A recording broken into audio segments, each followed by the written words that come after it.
All right, well, welcome everybody. We're happy that you're here for today's workshop. We're going to be recording this and we'll stop the recording before the question and answer period at the end if you don't want to be on that. You can also put your questions in the chat throughout and I will make sure to share those with our presenters. So feel free to use the chat. We have two fabulous presenters today. We have Amy Medlin from the Career Development Center. She's going to be talking about LinkedIn. And then we have Dr. Karen Norris from Walker Library, who's going to be sharing ORCID with y'all to talk about your scholarly identity. At the very end, after the presentations, we will share a little check-in link for the Ignite credit. So if we forget, feel free to let us know. But we'll plan to do that after the presentations. All right, well, I'm going to turn it over to Amy. Hi, I'm so glad all of you are here, and I am going to share my screen with you. So today we're going to talk about LinkedIn and a little bit about how you create one if you don't have one. I would imagine many of you have started one, but it might need to be updated or added to in some way. One of the things I'll recommend that I found, I think that would be a really big help if you don't have one at all yet, to go to YouTube and search this particular link, how to set up your LinkedIn profile, in parentheses, Ultimate 2025 Guide. So this, I have watched most of it, and it's really helpful to start from the very beginning. And we can look at mine, and I can point out some things that are helpful and important, and I'll do that. But I also want you to watch this if you have a very bare LinkedIn, because it'll really give you pointers, and he goes through it slowly, like how to add a picture if you don't know how to do that, how to decide what kind of picture to choose, and that sort of thing. So just want you to know this would be a great one on YouTube, how to set up your LinkedIn profile, Ultimate 2025 Guide. So that's my little plug for that one. And then we'll go to my LinkedIn profile. So we'll walk through a little bit of these things, and then I'm going to show you how to network on LinkedIn, because it's really important. If you've heard any of our presentations from the Career Center, by the way, I am a career advisor in the Career Development Center in the KUC, room 328. So we're upstairs on the third floor, and we can help you with little details on this if you need help and anything else career related. But today we're going to talk about LinkedIn and networking, how to build your online network on LinkedIn. Networking is one of the best ways to find a job, and it's great if you can meet people in person. But one of the things that's really neat with LinkedIn is you can meet people that are already in the field that you want to go in. And one of the best ways to do it is to start with MTSU alumni who are doing something or have done something like you're interested in doing. So we'll go through that in just a minute. First, we'll highlight your homepage. So when you open up LinkedIn, this is, in fact, let me go to home. This is not exactly it. There we go. Yes, I'm sorry, looking at the wrong thing. So it'll have your basic information about you over here in the left. And then if I wanted to write something today, post something, I could do that. If you go, when you're wanting to make some changes, you'll go over here to the right on this top white bar. It says me. So if I click on that, I can view my profile. And this sets it up where you have the little pencil button and other information that you can change. So if you wanted to change your profile picture, you can click on that. You can update the photo from something that you have somewhere else. If you don't have it yet, you can get something. One of the things that is important with your profile picture is, if you, it depends on your major or what field you're going into. If it's more creative, you can use a more creative picture. If it's something in business, it's good to wear business attire, at least like a dress blouse or shirt, and it's even good to have a jacket on, maybe even a tie if you're a man. This one is not the best. I was going to try to change it, but I haven't done it because I like the picture. But especially if you're looking for jobs, though, you want your face to be very visible. and straight on at the camera. However, you also, it's new. They used to just like a headshot. Now they want to get you down to about your elbows. So they want to see a little bit more of you than just your head. What I can do that I don't know how to do, but the video says, is you can fuzz out the background and then it would be fine, because it's better to have either a blank background, solid background, or a fuzzy out background so that you actually pop in that picture. So this is something, it's not the end of the world, but it is best to have one that's a little more faded background or a solid background. A little plug-in for the Career Center, if you need a headshot, we do have a backdrop in near our office up here that you can use, and a ring light that's great for selfie photos. We can help you get that set up if you want to. So we're going to say that we're just going to leave that and be done with that. Then there's also the picture in the background, and this could be a lot of different things as well.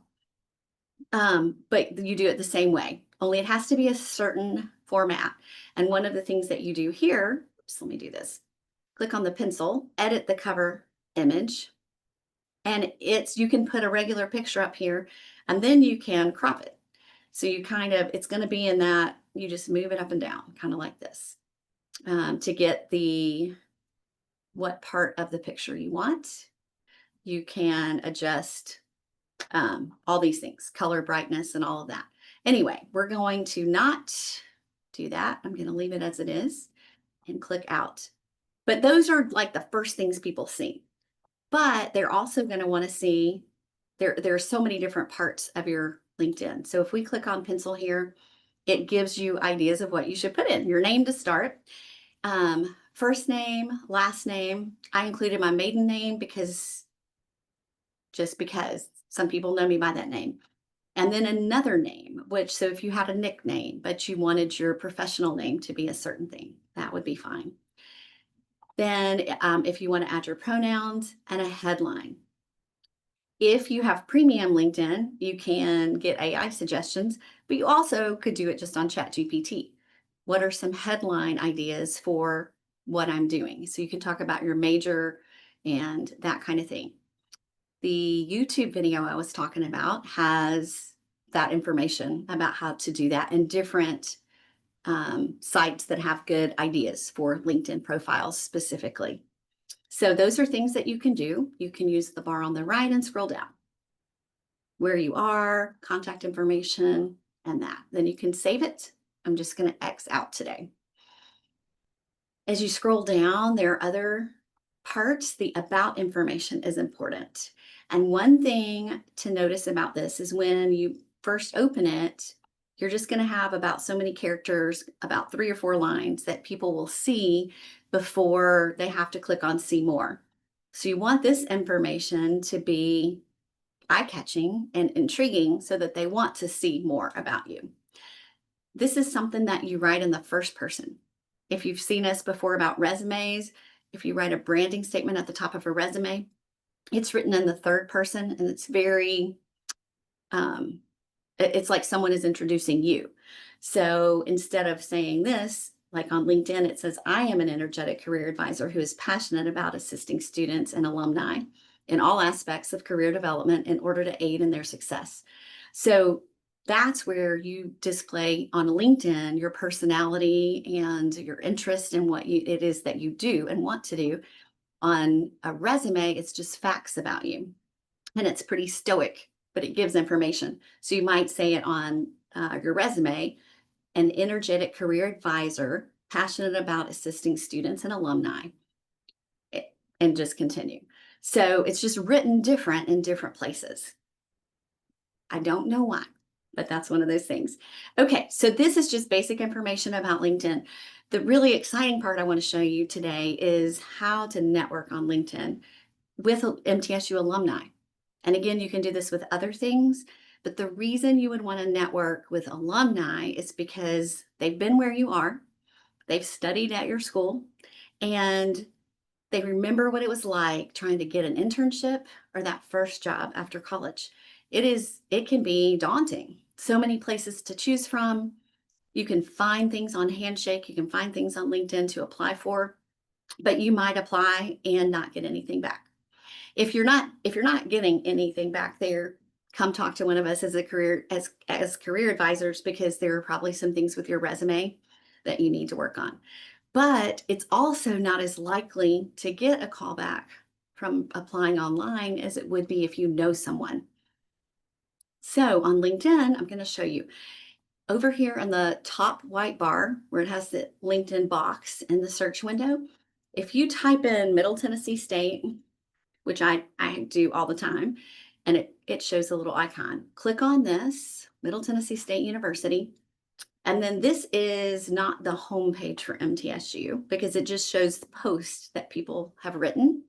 And it actually shows a job that, or several jobs, I guess, that are posted on MTSU. But if you click on Middle Tennessee State to get to their homepage, which looks, you'll be able to tell because it has a picture, it has the little box, and right down here it says under messages, it says home about post jobs alumni. You want to click on the alumni button, and then you will see there are about 120, almost, 124,272 MTSU alumni connected on LinkedIn. So that's a big number. And then if you scroll down a little more, you can see the top places that they work. MTSU, Vanderbilt Medical Center, HCA Healthcare, State of Tennessee, Nissan Motor Corporation. But there are many, many more, obviously, than that. When you scroll down, it's just going to give a lot of them. But what if you are majoring in accounting and you would like to meet somebody in accounting, see where they've worked to get some ideas, and then you might be able to connect with them. So you can search by many things. If there's a certain company that you want to search for, you can type that. Like I'll just do, well, let's start with a degree. We'll say accounting. Now, it could be that they have accounting not in their degree, but in their profile somewhere, and it might pop up, but it will give you a start. So we're going to say accounting and enter. And we will see that 6,477 MTSU alumni have accounting in their profile. So then you scroll down and it will show them to you. What I have found in many of these, when I'm searching for a certain degree or a certain word like accounting or communication is not a good one, audio production, something like that. The ones at the beginning typically, although it doesn't, yes, there are some, typically tend to be students or very recent grads. It's not always the case. I'm not exactly sure how they put these in here. But let's look at Matt Young. He is already a CPA and a manager in general accounting. So you can click on his name and find out about what he's done. So, and you can also see connections that he has with me. So I don't know him, but Kim Honecker is a professor here in accounting, Joseph Cormier, and one other mutual connection, Alex Fine. So I guess I am connected with these people. And the thing with LinkedIn is you want to, the more people you connect with, the more people you are able to connect with. Because I will, if someone requests to network with me on LinkedIn, if we have a connection, if they're part of MTSU, I always say yes, because it's just more people for now and in the future that we might have something in common and we might be able to help each other. So, can I go back here to Matt Young? Okay, now if you scroll down, you can see his experience and you can see, let's start with his education though. So he got a Bachelor of Business Administration and Accounting. He graduated in 2015. And then you can see his work experience. He was a sports official while he was in college. And then he got an internship with Ernst & Young. Then he was a graduate assistant, trying to see the timeline, with MTSU for a year. And then he went back to Ernst & Young full-time. And his first job was assurance staff. Second was assurance senior. Third was assurance manager. And then he went to Schneider Electric. And now he's a manager general accounting at Tractor Supply. So it gives you a lot of ideas about what you might consider doing. Companies, there's 3 different companies right there if you're in accounting that you might want to check out. It gives you kind of a pathway of growth that you might consider or at least wonder about and see if it's something you might want to go that direction. And the way you can find more out is if you go back to the top and say, wow, that's very interesting. I always wanted to work at Schneider or Tractor Supply or Ernst& and Young. You can connect with Matt. So I'm going to click connect and you can add a little note and say, and you only have about not many characters, maybe 50. So it has to be short and sweet. So think of something like, I'm an upcoming accounting graduate and would like to grow my LinkedIn profile with MTSU alum or accounting majors in MTSU, something like that. So that could be your first note. He will likely accept your request. And then you can connect with somebody he's connected with as well.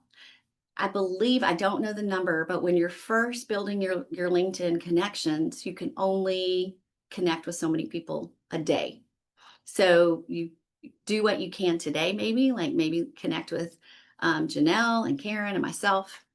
And then tomorrow, some more people.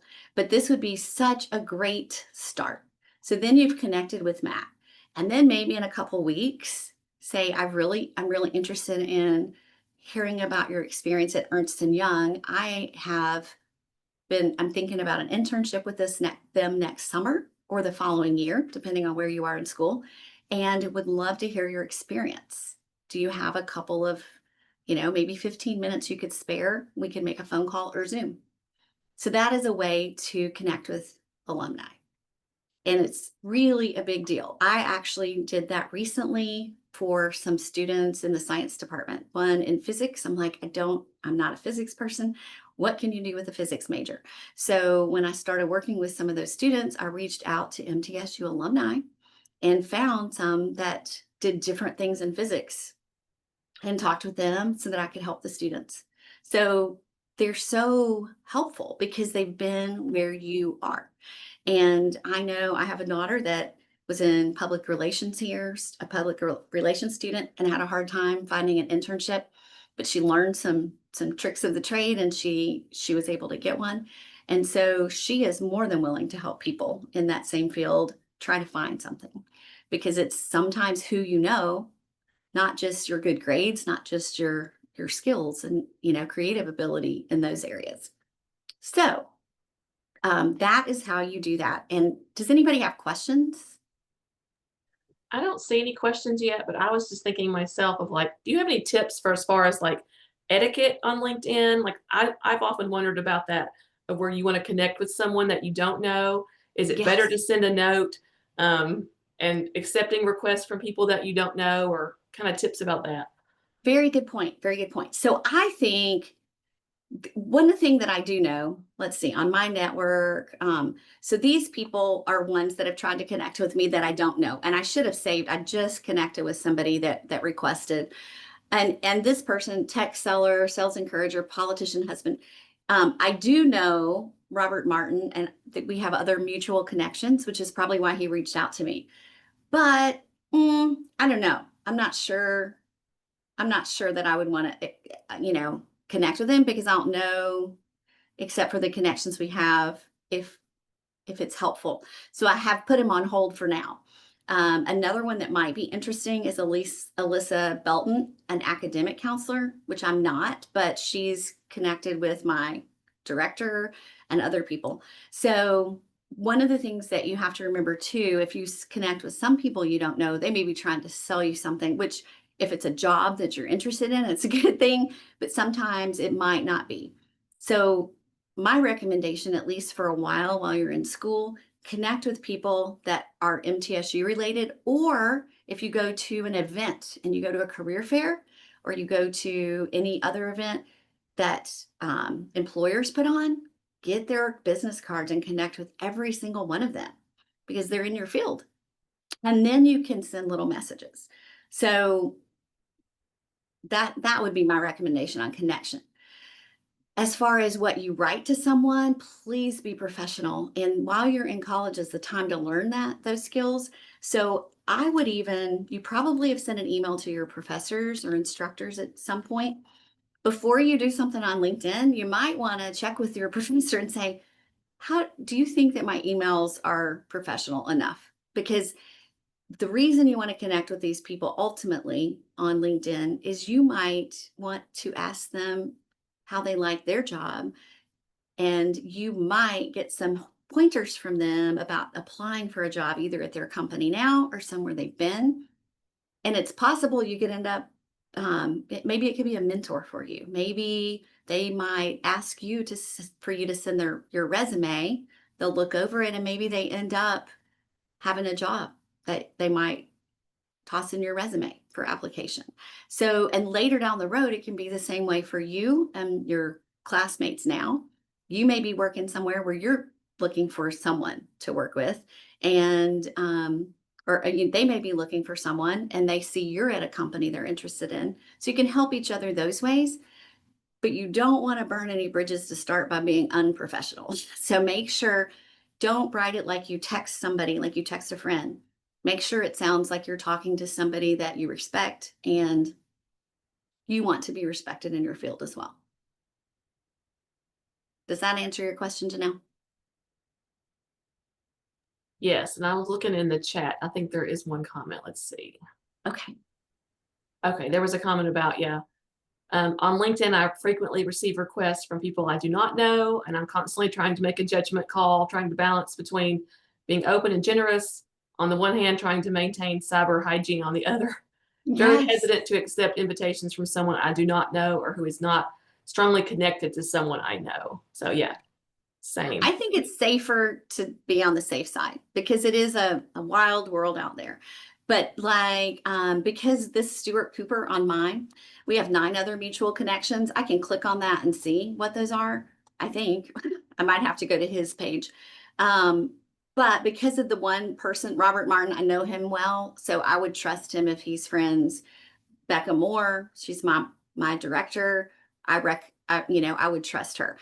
So if you have many mutual connections and it's someone, maybe it's a professor is one as well, then I feel like this is not necessarily true.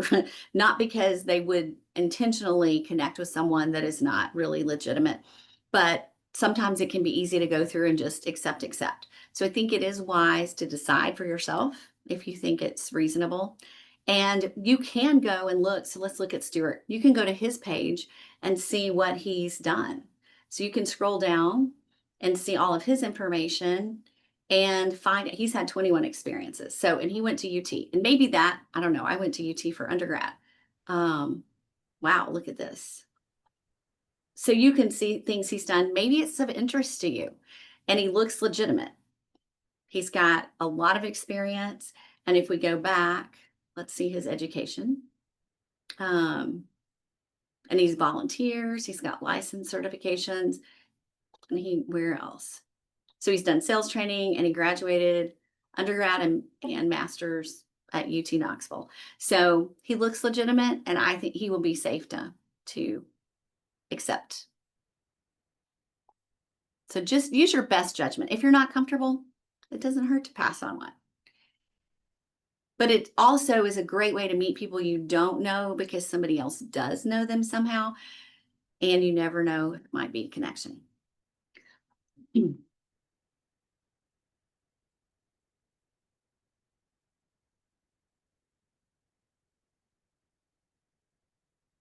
Any other questions for Amy about LinkedIn? Amy, was there anything else you wanted to show them on this today, or is that pretty much it? That is the main thing. I guess one more time, let me go back real quick to show you how I got to the MTSU website.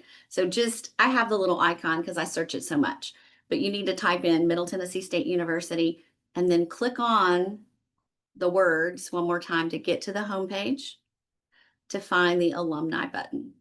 And that is where you can search for accounting or music or data and analytics or data analysis. And remember, it is a database. So it's looking for the words you put in. If you put data analytics, it's going to show you anything with data and anything with analytics. So it's best if there's a one word that you can put in if you're looking for something specific, but not always.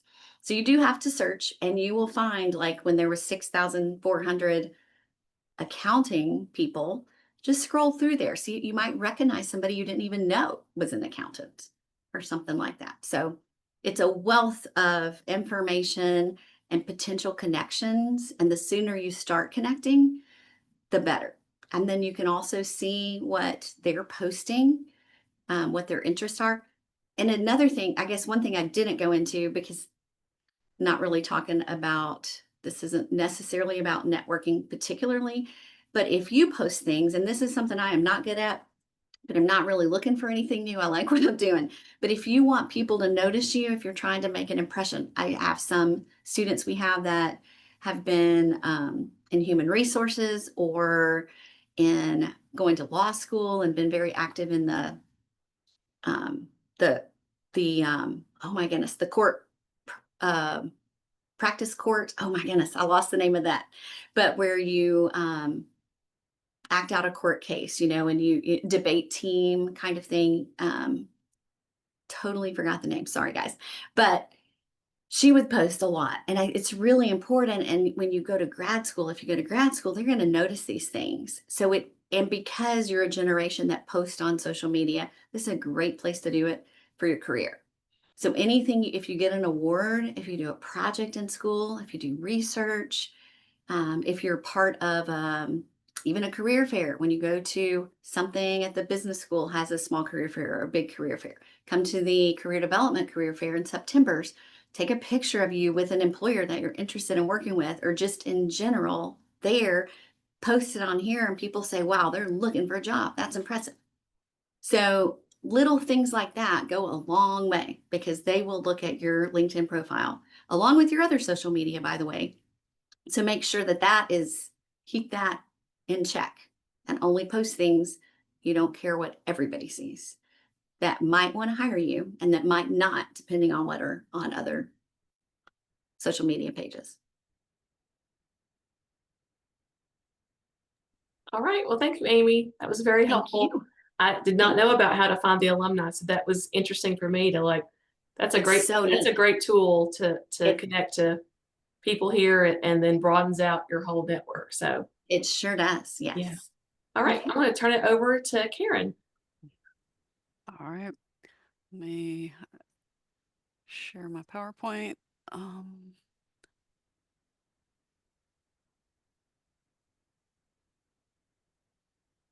Okay. Do y'all see that? Is it I'm not seeing showing it up yet. right? Okay. There you go. Okay, thank you. All right, well, thank you all. I'm taking a different spin on social media here. I'm looking at it from the researcher side, because I am the research and data librarian at Walker Library. So my job focuses on helping MTSU students and professors with their research. So things like designing research studies, collection and analysis of their data, and getting published in peer-reviewed journals. So I'm coming at it from a scholarly academic angle, and there is a social media for that. So my goal today is to talk about using social media to craft your image as a researcher. Hey, Karen, we're seeing your notes and your slides. I don't know if you can Oh make my your God. full Okay, sorry. slides.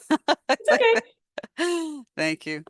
Let me go out of this.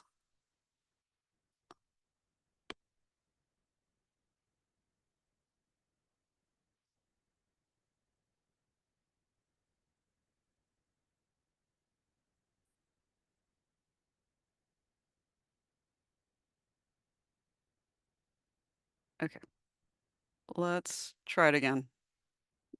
Do you see just the PowerPoint? Yes.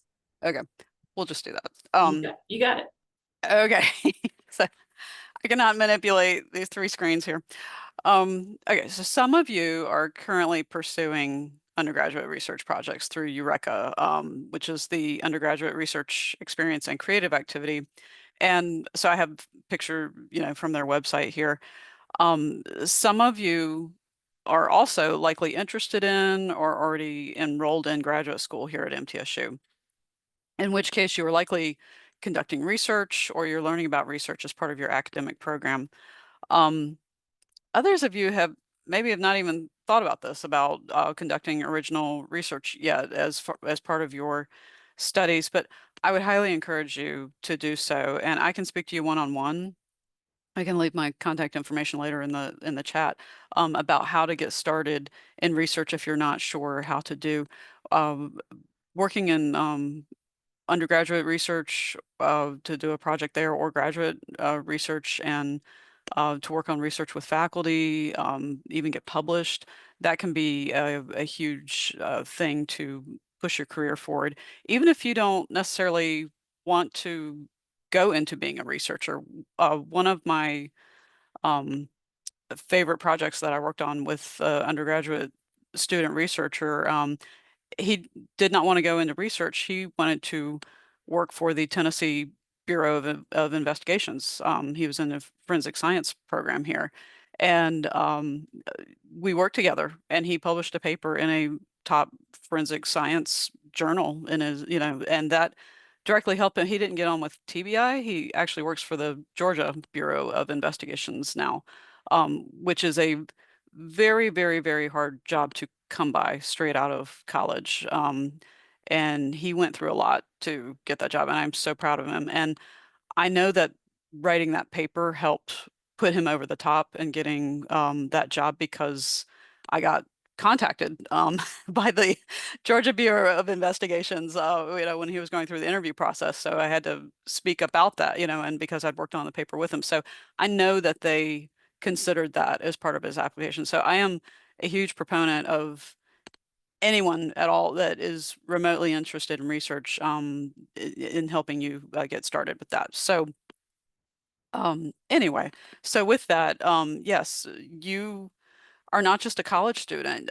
When you're here, you're also a researcher. So I want to help you think about how to best portray this scholarly identity online. It can really help you in a tight job market like what we're dealing with now. Okay, so why social media? So let's talk briefly about the self-promotion through social media, which we've already considered with Amy's excellent discussion of LinkedIn. But just to build on that, remember, what are we hoping to accomplish with social media here? So primarily, we want to use it to tell your story.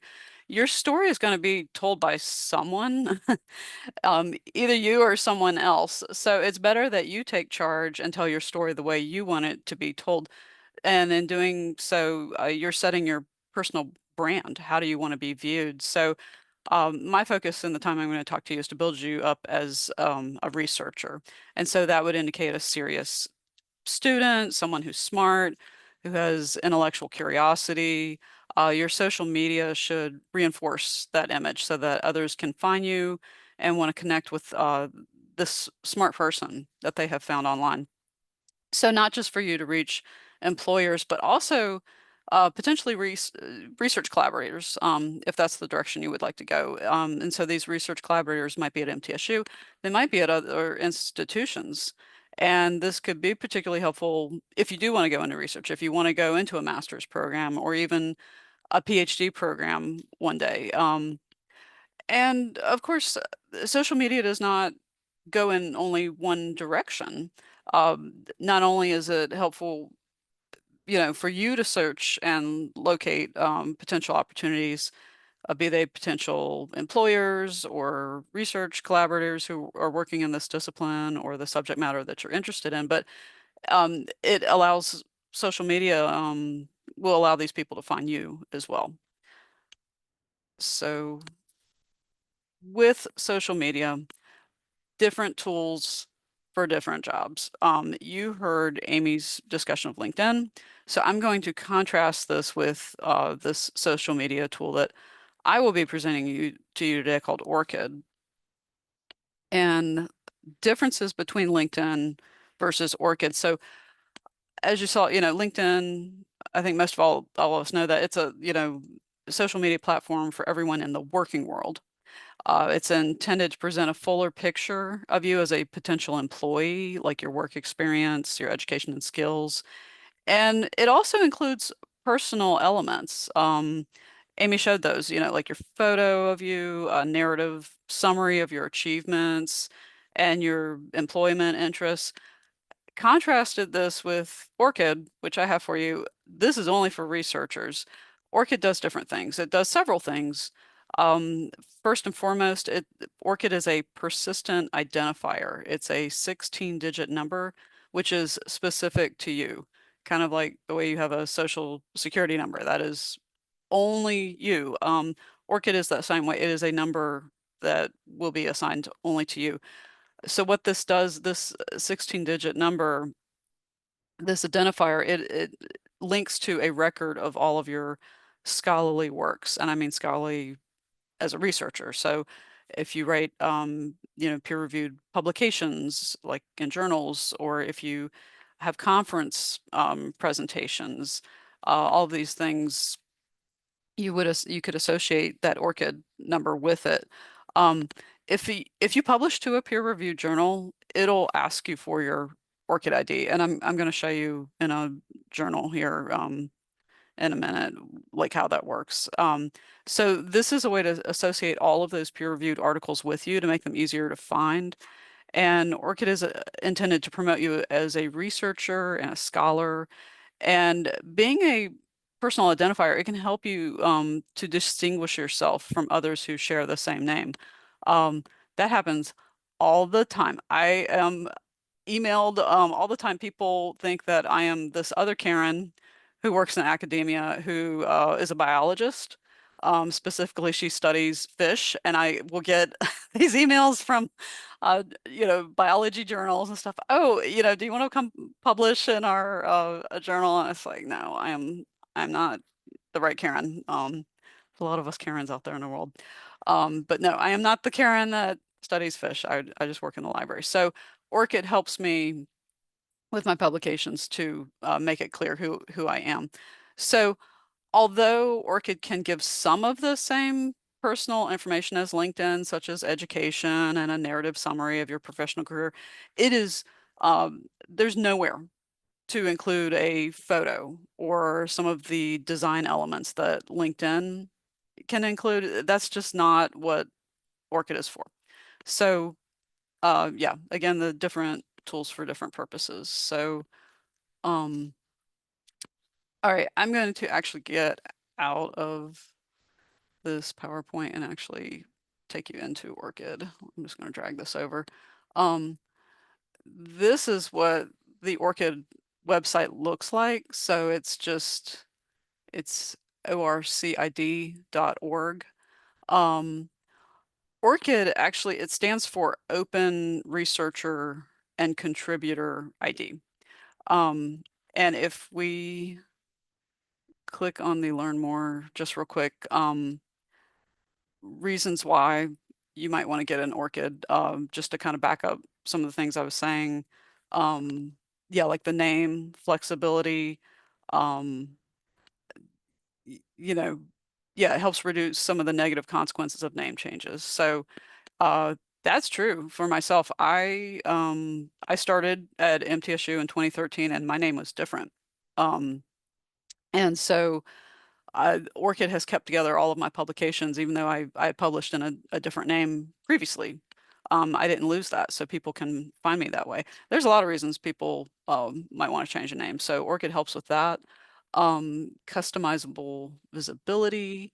Your ORCID profile, it's like an online resume with all of your scholarly work in one place, but you can customize what you want the public to actually see. And I'll show you that, how there's differences in what is presented out there versus what actually lives in ORCID. Lastly, real quick, with the portable profile data, with ORCID, you get a link, you get this permalink that you can easily share with others, including journal publishers who will ask you for this link when you publish with them. All right, let me sign in and show you real quick.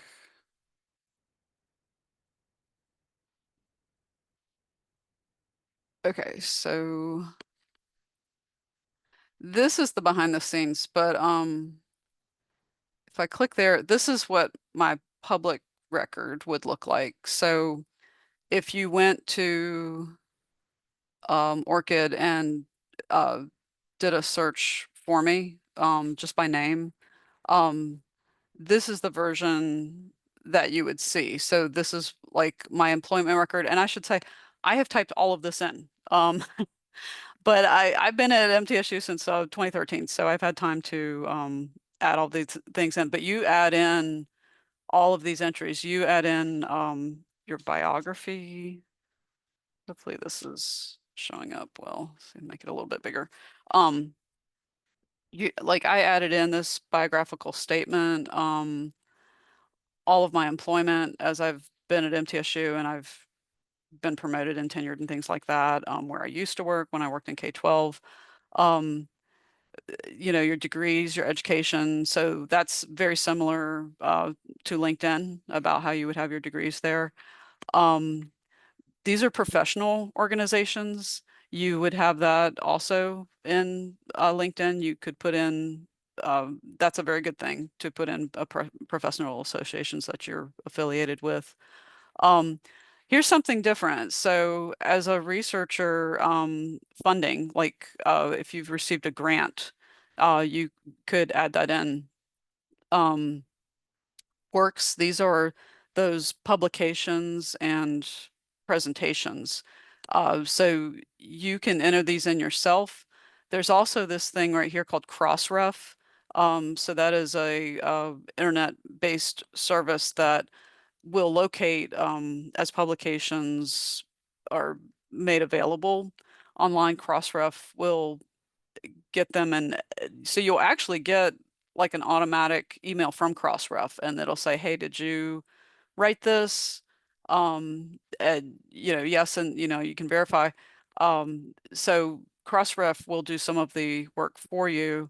But some you can enter yourself. So this is that Journal of Forensic Science Education. This is the article that I did with the student I was telling you about. So I entered this in myself because it did not populate through Crossref, but some things do. So anyway, by doing this and putting it all in one place under this permanent ID here, that links everything to me. So that way, if you went to the Walker Library website, so our database is A to Z.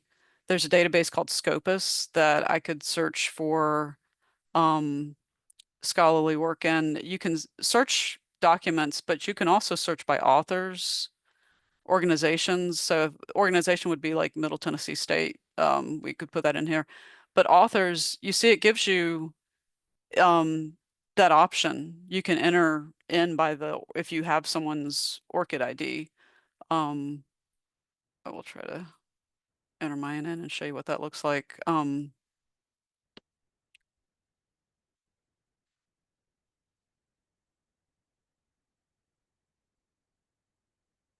So this is a practical application of how it plays out. So if you were looking through, this database and you're trying to find particular authors, so that's me.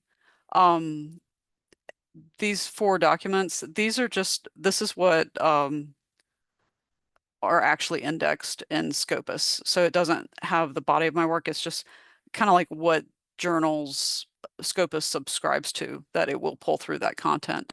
So you can use this, you can see basically anything that's underlined, you can click on and go further, but these are people, so you can learn who I've collaborated with.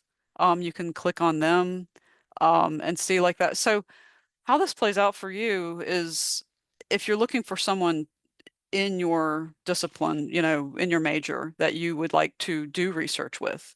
You could search through something like Scopus, um, finding who they've collaborated with, what they've worked on, and things like that. And then that would help you to better reach out to these professors and like, hey, I would like to go into research with you. I see that you worked on these papers, and that's something, you know, a topic I'm interested in. Um, so that way you would know. If you're looking for a biologist to do fish research with, you could see this is not the right woman. I keep on looking, you know. Um, so that's kind of what ORCID does. You could also you could search ORCID for the institution, and I'm going to put it all in quotes just to make sure it works right. These are people who have some sort of affiliation with MTSU. Whoops, like right here you can see. So ORCID is pulling them out for us. If I look at this one, so Autumn Martin, so she is now a doctoral candidate at University of Louisville, but she was a graduate assistant here. And so you see how all of her information pulls through. This is a really nice ORCID, like on a student level, to show, you know, her employment. She's been a graduate teaching assistant, um, her education, her professional activities, things that she's done. She got a outstanding teaching award. That's awesome. Funding that she's gotten, and then her publications and things. So this is kind of like on a student level what more like it could look like. Okay, so we are running out of time, so I'm gonna go ahead real quick and finish up. So real quick, last things, strategies for ORCID. Do fill in each category as much as you can, but don't worry if you don't have any publications yet. That's fine. Just fill in what you can. Include employment experiences that can pertain to your researcher goals. Use Crossref, like I said, if you do have a publication, that'll give the best data. But don't feel bad if you like content for each of the categories at this time. When I started here at MTSU in 2013, I had been a middle school teacher before. I didn't have any publications. I didn't have any of these things. Like it takes time to build your career and add these things. So ORCID will travel around with you for a very long time. So you're going to have a very long time to be adding this content in and filling it in. Final tips, like I said, different tools for different tasks. LinkedIn is amazing. I have both. I have a LinkedIn and ORCID. You know, you can use these things for different purposes. You can use ORCID to target relevant professionals. It's just different than the way you use it for LinkedIn. LinkedIn makes it very easily accessible to find these people. You know, using ORCID, especially to pull it through like a database like Scopus and stuff, that takes more time, but it's a different purpose to pull up their actual academic papers in something like Scopus. That's different. Personalize your connection requests. So similar to what Amy was saying with personalizing these requests, if you want to meet up with people on LinkedIn, you know, and connect through them, you would want to tell them like what do you have in common? Why do you value their work and why you would want to connect? So with ORCID, this would help you take it one step further from the research point of view, like your research interests and why you would want to connect on that level. So that's all I got. This is my email here. If you are at all interested in undergraduate or graduate research, please reach out to me. I would love to work with you. And that's all I Karen, have. we do have one question in the chat for you. Okay. They say, how as business professionals can we use ORCID and what type of information should we share? That's a good question. So there's tons of research that can be done in business. I'm actually going to a conference next week at the Federal Reserve of St. Louis. So that is very much business and economic data oriented. So um, there's lots of ways you could get involved in research as a student here at MTSU and build out your ORCID profile, within business. So, uh, like I said, I think every discipline, whether you literally, my student is a crime scene investigator now, but that paper helped him. So, in business, having a published paper could help you. It shows that tenacity, it shows the research skills, it shows the collaboration, to work with a faculty member, all of these excellent traits. So, I'm not sure if that answered exactly. Yeah, what type of information should we share? So employment would be a great place to start with ORCID. Your education and employment history are things right now that you could be adding to ORCID if you don't have and also the organizations. Even clubs and organizations at MTSU, things that you've done, all of that looks great on an ORCID as well. All right. I'm going to go ahead and stop the recording. And then if you guys have more questions,